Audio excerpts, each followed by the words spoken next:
Hello, j'espère que tu vas bien. Donc aujourd'hui je voulais faire une petite vidéo, comme c'est la fin d'année, je voulais faire mon bilan de cette année et te le partager avec toi, et puis surtout te partager quel est mon défi pour l'année prochaine, parce que le fait de faire un bilan c'est bien, mais c'est aussi peut-être de voir ce qu'on peut encore améliorer, quelles sont les choses qui restent à faire ou qu'on souhaite faire pour l'année prochaine.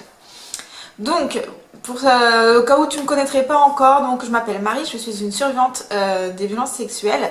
Je suis militante enfantiste et féministe et je suis coach en révélation de soi, et en tant que coach, j'accompagne les femmes qui ont été victimes de violences sexuelles dans leur enfance.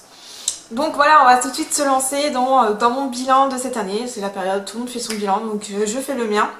Donc cette année était une année quand même assez charnière, puisque j'ai eu 40 ans. Donc 40 ans c'est quand même une étape dans une vie, et que j'ai eu la chance de pouvoir fêter mes 40 ans avec ma cousine et qu'on est parti à Malte toutes les deux. Ça m'a vraiment fait beaucoup de bien, et voilà, j'ai eu beaucoup de plaisir à partager ce voyage avec ma cousine, parce qu'en fait on a 2 mois d'écart, on est très proches depuis qu'on est petite, mais elle vit à Dubaï, donc du coup on se voit pas très souvent, et là ça a vraiment été l'occasion de partager du coup cette aventure ensemble.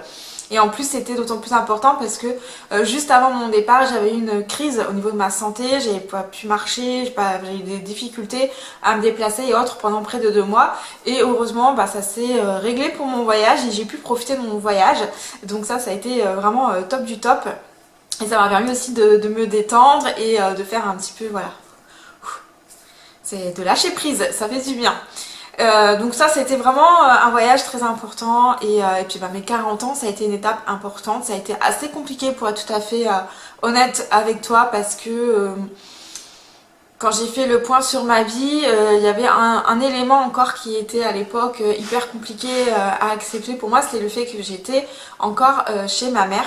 Et donc c'est vrai que pour cette année 2024, c'était mon principal objectif d'enfin quitter cette maison où j'ai vécu en plus la maltraitance, tout ça, donc où il y a énormément d'ondes très négatives, et du coup je ne supportais vraiment plus d'être dans cette maison. Et puis voilà, 40 ans, on n'a pas envie de vivre avec sa mère, peu importe, même si on s'entend bien avec elle, c'est franchement pas dans la nature dans l'ordre des choses, et c'est vraiment pas ce qu'on souhaite, parce que c'est compliqué après d'avoir sa propre vie, et puis voilà, son intimité, pouvoir recevoir ses amis, tout ça, enfin bref, comme tu peux imaginer.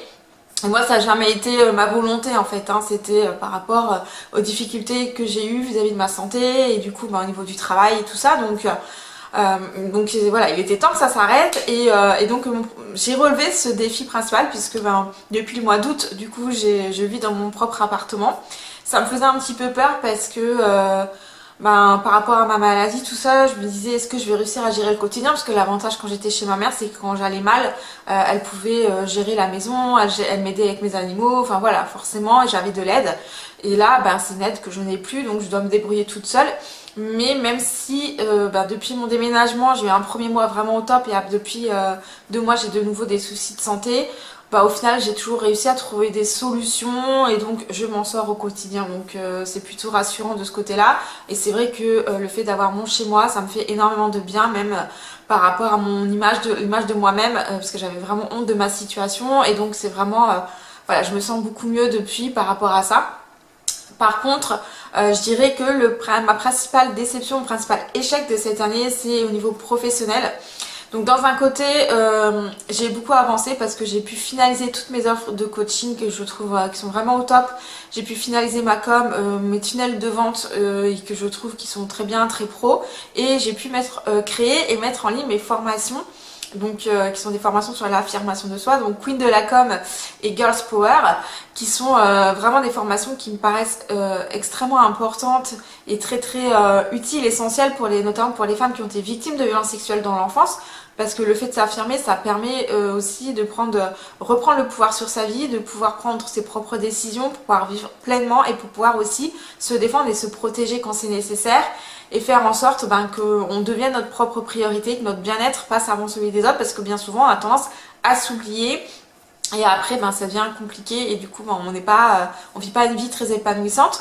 Donc c'est vrai que ces formations me tenaient à cœur, et ça a été un très gros travail en amont, parce que il a fallu les créer, il a fallu trouver les outils, il a fallu travailler voilà, sur la mise en page, le diaporama, et après sur l'enregistrer, sur comment la mettre en ligne, comment faire voilà, que ça soit pro. Donc ça a été un vrai défi, ça a pris énormément de temps. J'avais fait un premier enregistrement, j'ai refait et puis je l'ai totalement refait là cette année à l'automne. Donc c'est vrai que ça a été un très gros défi et je suis très contente du résultat, et j'ai des personnes que j'ai pris sur mon compte Instagram qui ont été d'accord pour tester ces formations et qui les ont vraiment appréciées. Donc ça me rassure, je sais que je propose des choses qui sont pro, qui sont intéressantes et qui fonctionnent, donc ça c'est top. Le problème que j'ai, c'est par rapport aux réseaux sociaux, donc par rapport à YouTube, à Instagram, et je n'arrive pas à comprendre d'où ça vient. Donc en fait, j'ai réalisé il y a peu que déjà dans mon ancienne activité, donc pendant 7 ans, j'ai été pet-sitter et comportementaliste.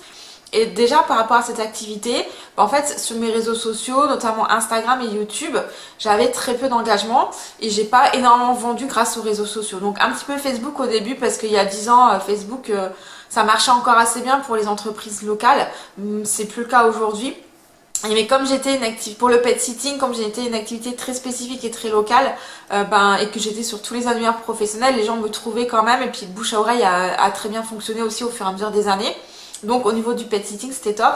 Par contre, quand j'ai voulu me lancer au comportement, là c'était plus Instagram à ce moment-là, et honnêtement je me rends compte aujourd'hui que j'ai eu très peu de clients grâce aux réseaux sociaux.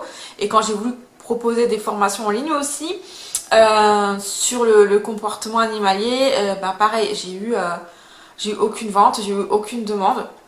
Et donc je me rends compte qu'en fait ça n'a rien à voir avec mon activité. Je me disais c'est peut-être le fait que je me lance dans une nouvelle activité, que du coup je suis pas encore très sûre de moi, qu'il faut que j'arrive à trouver ma place, ma position.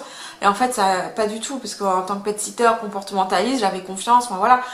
J'avais déjà plusieurs années d'expérience, et c'était exactement la même chose. Et que quand je comparais avec d'autres professionnels qui faisaient le même métier que moi, elles avaient largement le double, voire le triple d'abonnés, beaucoup plus d'engagement, et elles avaient des clients grâce aux réseaux sociaux. Et moi c'est vrai que je me rends compte que ça marche pas du tout. Et j'ai fait pourtant plusieurs formations. Si je veux être totalement honnête avec toi, j'ai dépensé des milliers d'euros en coaching pour Instagram et YouTube, et au final ça fonctionne pas. J'ai conscience que le coaching, c'est une activité où il y a énormément de compétition, entre guillemets, de concurrence, parce qu'on est beaucoup à s'être lancé dans le coaching ensuite au Covid. Et c'est vrai que du coup on est énormément, les gens sont s'attirés par des demandes de coaching. Après je propose quand même quelque chose qui est unique, qui est très différent des autres. Déjà au niveau de ma cible, c'est vraiment pour les personnes qui ont été victimes de violences sexuelles, et sur ce que je propose, puisque c'est vraiment quelque chose que j'ai créé à 100%, qui est donc unique, parce que c'est la création de mon imagination, qui a un mélange de différentes méthodes de coaching et de thérapie pour répondre aux questions concrètes qui restent sans réponse bien souvent, même après des thérapies classiques, qui sont des problématiques face auxquelles je me suis vraiment retrouvée dans mon propre parcours, et que d'autres personnes, d'autres victimes ont connu ces mêmes difficultés. Et c'est pour ça que j'ai voulu faire ça. Donc c'est vraiment des accompagnements uniques qui sont basés beaucoup sur mon expérience et sur les expériences d'autres victimes avec qui j'ai pu échanger, notamment grâce à mon compte Instagram Combat de Femmes.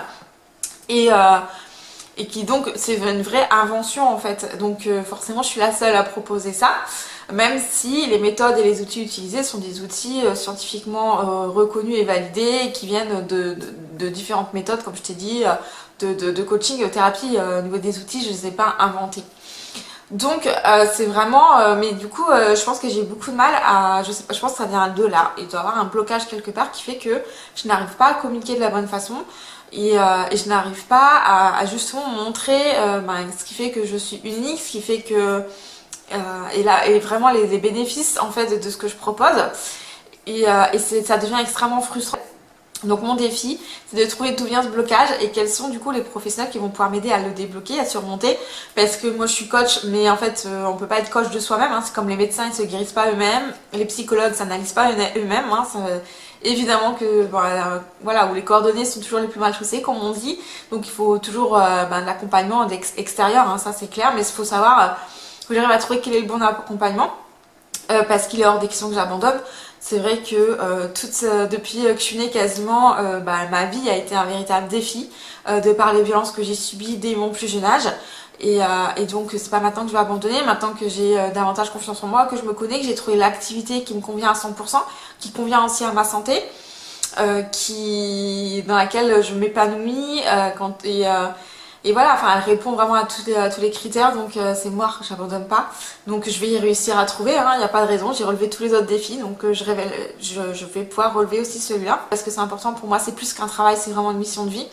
Et donc peu importe les résultats, peu importe ce que j'ai en réalité, eh ben, je trouverai des solutions pour m'adapter et je souhaite travailler, je souhaite réussir, je souhaite avoir la vie que je mérite, celle que j'ai toujours voulu avoir, celle pour laquelle je me suis battue. J'ai dû faire énormément de sacrifices, il y a des choses que j'ai pas pu réaliser du fait de ma santé ou du fait des conséquences des violences que j'ai subies. Et aujourd'hui, ben, je veux plus subir et je veux plus rien sacrifier et je veux vraiment réussir et je vais y aller jusqu'au bout. Tout ça c'est pour terminer, je dirais que la guérison n'est pas linéaire. Et on ne guérit jamais à 100% des violences sexuelles dans l'enfance parce que ça a forcément transformé qui tu es et qui tu étais censé devenir. Ça a transformé totalement ta vie. Mais c'est possible d'avoir une vie quand même.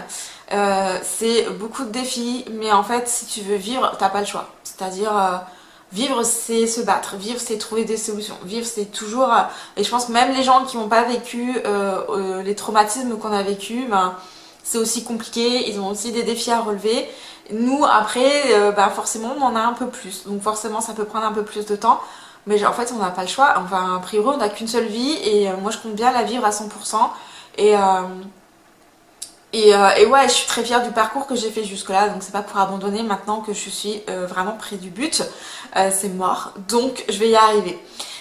Et donc 2025, ben 2025 je vais tout exploser sur les réseaux sociaux et surtout je vais réussir à vivre de mon activité à 100%, que je vais m'épanouir dans ce travail, que je vais pouvoir accompagner et aider plein de victimes à reprendre le pouvoir sur leur vie, à réaliser aussi toutes les compétences qu'elles ont, toute cette force, cette lumière qu'elles ont en elles et à savoir comment l'utiliser pour s'épanouir et réaliser leurs rêves. Donc voilà, passe de belles fêtes, quoi qu'il arrive, peu importe ta situation, peu importe ce que tu fais pendant ces fêtes. Et puis ben, prends bien soin de toi et je te dis à très bientôt pour de nouvelles vidéos.